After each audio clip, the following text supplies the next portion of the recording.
Nah, Hongaria mencetak uang yang banyak banget dan uangnya tuh disalurin ke. Halo, assalamualaikum warahmatullahi wabarakatuh. Bagaimana kabar kalian semua? Semoga sehat selalu dan semoga rezekinya tetap lancar di tahun 2023 ini. Oke, kalian pernah berpikir nggak atau pernah bertanya nih, apa jadinya kalau negara mencetak uang yang banyak agar masyarakatnya sejahtera? Apa iya negaranya akan menjadi kaya raya atau malah sebaliknya? Oke, tonton video ini, kita akan membahasnya di Muda Energi.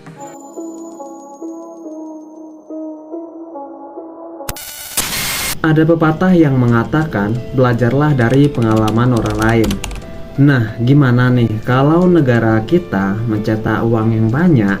Apa benar masyarakatnya akan sejahtera dan terbebas dari kemiskinan? Atau malah sebaliknya? Nah, kita akan belajar dari negara Hongaria, di mana negara ini adalah negara yang pertama mencetak uang dan seperti apa mereka dan bagaimana ceritanya. Negara Hongaria adalah negara yang pernah mencetak uang yang banyak di saat kalah Perang Dunia Pertama. Negara ini berbatasan dengan Ukraina di sebelah timur. Sebagian negara yang baru saja kalah perang, kondisi ekonominya itu lumpuh dan anggaran negaranya juga defisit atau menurun.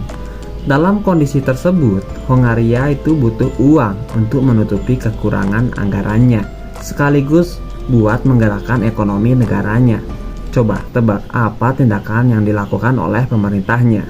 Nah, Hongaria mencetak uang yang banyak banget dan uangnya tuh disalurin ke bank, perusahaan, juga ke masyarakat. Dulu mata uang Hongaria itu adalah kronen. Sebelum Perang Dunia Pertama, $1 Amerika itu setara dengan 5 kronen. Terus gimana setelah mencetak uang yang banyak banget?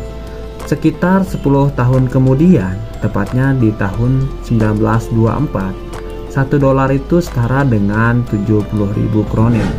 Wow, kebayang gak sih? Cuma dalam 10 tahun nilai tukar kronen terhadap dolar melemah sekitar 1.400.000%. Kalau kita analogin ke rupiah, misal $1 sama dengan 9.000 rupiah di tahun 2013, maka di tahun 2023, 10 tahun kemudian, $1 menjadi 126 juta rupiah. Wow, gila banget bukan? Ini diakibatkan karena mencetak uang yang terlalu banyak untuk menutupi kekurangan anggarannya. Kemudian setelah Perang Dunia Kedua, kebijakan itu diberlakukan lagi. Kali ini mata uang mereka udah berubah menjadi pengo. Uang yang dicetak itu lagi-lagi disalurin ke bank, perusahaan, dan masyarakatnya. Saat itu pemerintah Hongaria benar-benar ngebanjirin masyarakatnya dengan uang. Tujuannya supaya ekonominya tuh bisa bangkit lagi setelah Perang Dunia Kedua. Apa yang terjadi? Terjadilah sebuah petaka tingkat inflasi tertinggi dalam sejarah. Bayangin deh, sebuah barang yang harganya 379 pengo September di tahun 1945 naik menjadi 72.000 pengo di Januari tahun 1946. Terus naik lagi 450.000 pada Februari dan akhirnya naik jadi 1 triliun pengo di tahun 2 Juli 1946. Kebayang gak sih? Barangnya harga 379 pengo naik jadi 1 triliun pengo dalam waktu singkat.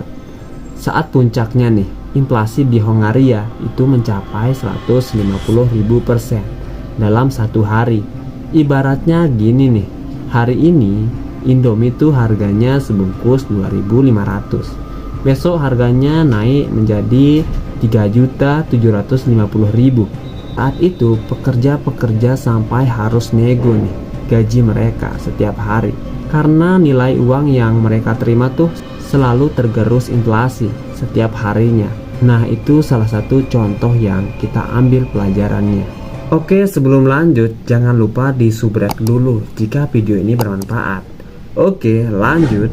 Nah, pertanyaannya, kenapa sih mencetak uang terlalu banyak justru membuat ekonomi menjadi kacau, padahal negara tersebut memiliki uang yang banyak?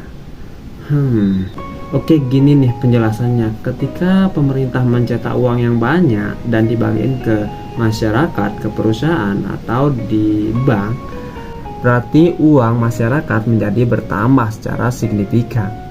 Nah, ketika masyarakat punya uang, daya beli masyarakat tuh jadi naik, dan tentunya masyarakat akan cenderung lebih konsumtif. Akhirnya permintaan barang dan jasa tuh bakalan naik gila-gilaan, sementara jumlah ketersediaan barang dan jasa terbatas. Apa yang akan terjadi jika barang dagangan lagi laku keras? Ya, pasti semua orang mampu beli, tapi ketersediaan barangnya terbatas. Ya, ujung-ujungnya pedagang bakalan mikir nih, bakalan akan naikin harga. Nah, fenomena kenaikan harga ini dalam ekonomi disebut inflasi. Kondisinya tuh bisa lebih mudah dibayangin kalau menjelang bulan puasa atau lebaran. Menjelang lebaran, harga barang dan jasa naik drastis karena masyarakat memiliki banyak duit nih dapat dari THR. Masyarakat jadi lebih mampu dong membeli barang dan jasa dan lebih konsumtif juga. Nah, hal yang sama juga terjadi kalau pemerintah mencetak uang yang banyak terus dibagiin ke masyarakatnya. Coba kamu bayangin, dapat THR juga tuh bisa bikin angka inflasi naik.